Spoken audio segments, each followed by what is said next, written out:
बिस्मिल्लाहिर्रहमानिर्रहीम अस्सलाम वालेकुम। ये है ऑल्टरनेंथरा और ये रेड ऑल्टरनेंथरा है और इसमें बहुत सारी वैरायटीज़ होती हैं ऑल्टरनेंथरा की।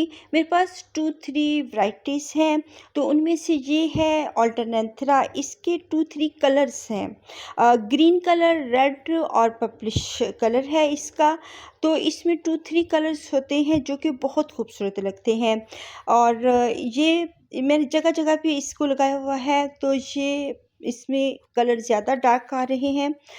कभी इसके कलर ग्रीन होते हैं, कभी रेड होते हैं। हालाँकि ये दोनों ही धूप वाले एरिया में पड़े हुए हैं। तो जो पुराने लीव्स होते हैं वो रेड होना शुरू हो जाते हैं, जबकि जो न्यू लीव्स ग्रोथ करते हैं तो फिर वो ग्रीन होते हैं। अब ये सर्दियों में डोर्मेंसी में चला जाता है। इसके बहुत सारे लीव्स जो होते हैं ड्राई होना शुरू हो जाते हैं, लेकिन फिर भी ये दोबारा से निकलना शुरू हो जाता है। इसको निकाल के फेंकना नहीं चाहिए कि ये ड्राई हो चुका है या इसको ख़त्म हो चुका है। ये फिर भी जो है निकलना शुरू हो जाते हैं जब गर्मी आती है। इसको मैंने एक और जगह पे लगाया हुआ है, तो इसको हम बहुत सारी जगहों पे लगा सकते हैं। साथ में फ्लावरिंग भी देख लेते हैं जो हो रही है। तो मोसरोज़ के फ्लावर्स जो होते हैं ये सुबह के टाइम ही खिलते हैं।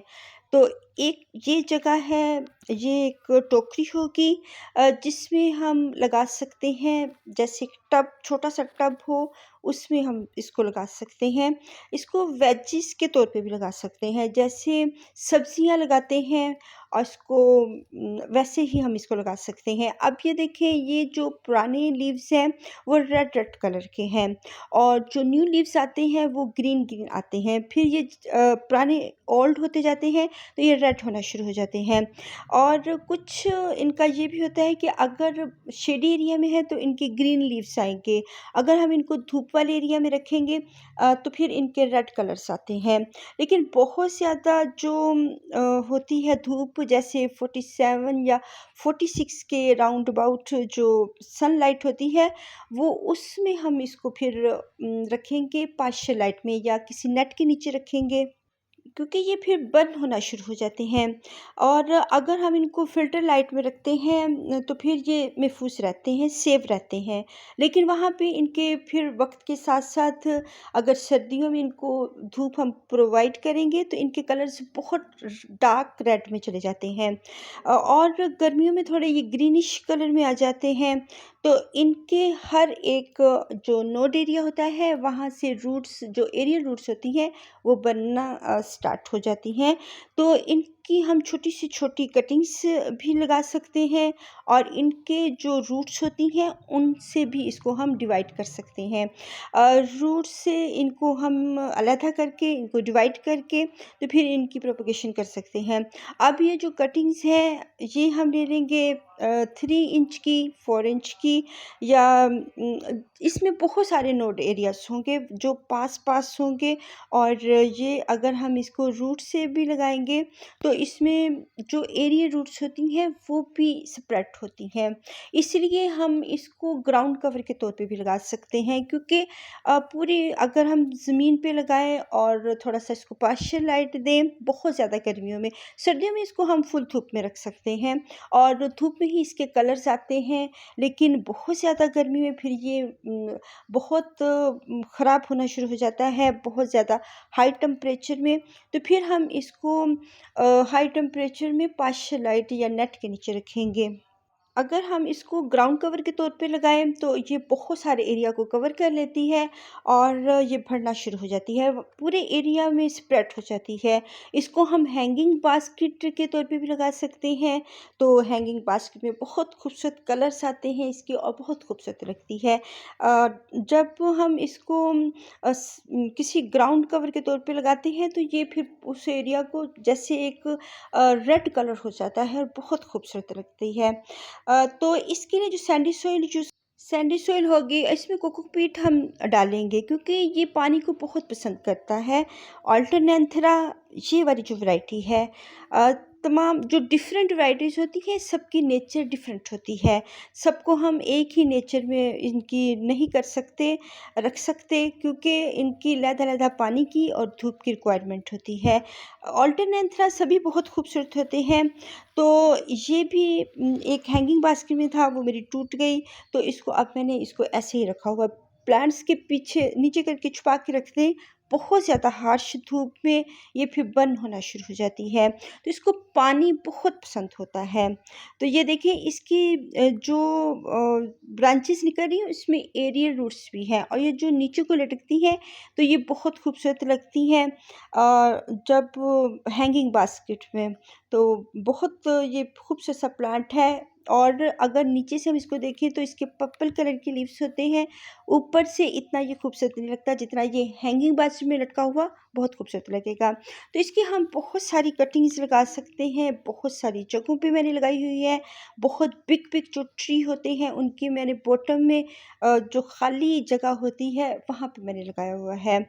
और उन प्लांट्स के नीचे लगाएं जिनको पानी पसंद होता है। उन प्लांट्स के नीचे ना लगाएं जो कि पानी को पसंद नहीं करते, और उनको हमने बहुत देर के बाद वाटरिंग करनी होती है। और मैक्सिकन पिटूनियाज भी सुबह के टाइम खिलते हैं। तो ये वो प्लांट्स होते हैं जो कि दोपहर तक खिलते हैं, बाद में ये बंद हो जाते हैं। लेकिन ऑल्टरनेंथरा तो सदाबहार है और ये पेरेनियल के तौर पे हमारे पास रहता है। बहुत ज़्यादा सर्दी में ये इसके लीव्स ड्राई होना शुरू हो जाते हैं। ये बहुत ज़्यादा हार्श जो सर्दी होती है उसको बर्दाश्त नहीं कर सकता, वरना ये सर्दियों को लाइक करने वाला प्लांट है। पेरेनियल के तौर पे हम रखते हैं, और इसके कलर्स बहुत ज़्यादा जो डार्क होते हैं वो भी विंटर सीज़न में आते हैं। लेकिन बहुत ज़्यादा जब सर्दी होती है, बहुत ओस पड़ रही होती है, तो फिर हम इसको या तो फिर भी इसको ग्रीन नेट प्रोवाइड करेंगे, फ़िल्टर लाइट में रखेंगे। सर्दियों में तो धूप आती नहीं है, लेकिन उससे कोहरे से बचाने के लिए फिर हम इसको प्लांट्स जो बिग प्लांट्स होते हैं उनके नीचे रख देते हैं। सर्दियों में ये ड्राई बैक जाना शुरू हो जाती है, तो इसको हम फिर जो होता है उसके प्लांटर के अंदर ही रहने देंगे। जब गर्मियाँ आनी शुरू होती, बाहर का सीज़न, तो फिर ये वहीं से निकलना शुरू हो जाती है। जितनी ड्राई होनी होती है वो हो जाती है, और बाकी इसके जो टहनियाँ जो ब्रांचेस बच जाती हैं उसमें से न्यू न्यू लीव्स आते हैं जो ग्रीन कलर के होते हैं, और जो पुराने लीव्स होते हैं वो रेड कलर में होते हैं। तो सर्दियों में जब इसकी सॉइल ड्राई होती है तो फिर हम इसको वाटरिंग करते हैं, लेकिन गर्मियों में फ़ौरन से वाटरिंग कर देते हैं। हाँ, इसको भी हम जब तक इंतज़ार करेंगे जब तक इसकी सॉइल ड्राई ना हो जाए। अगर हम पानी पे पानी देते रहेंगे और ये ज़्यादा यूज़ नहीं कर रही है तो फिर ये ख़राब हो जाती है, रोट हो जाती है। तो दूसरे प्लांट्स की तरह ही, लेकिन ये पानी को बहुत पसंद करते हैं। देखिए इसकी जगह-जगह से नोड एरियाज़ हैं, इसकी रूट्स भी बनी हुई हैं।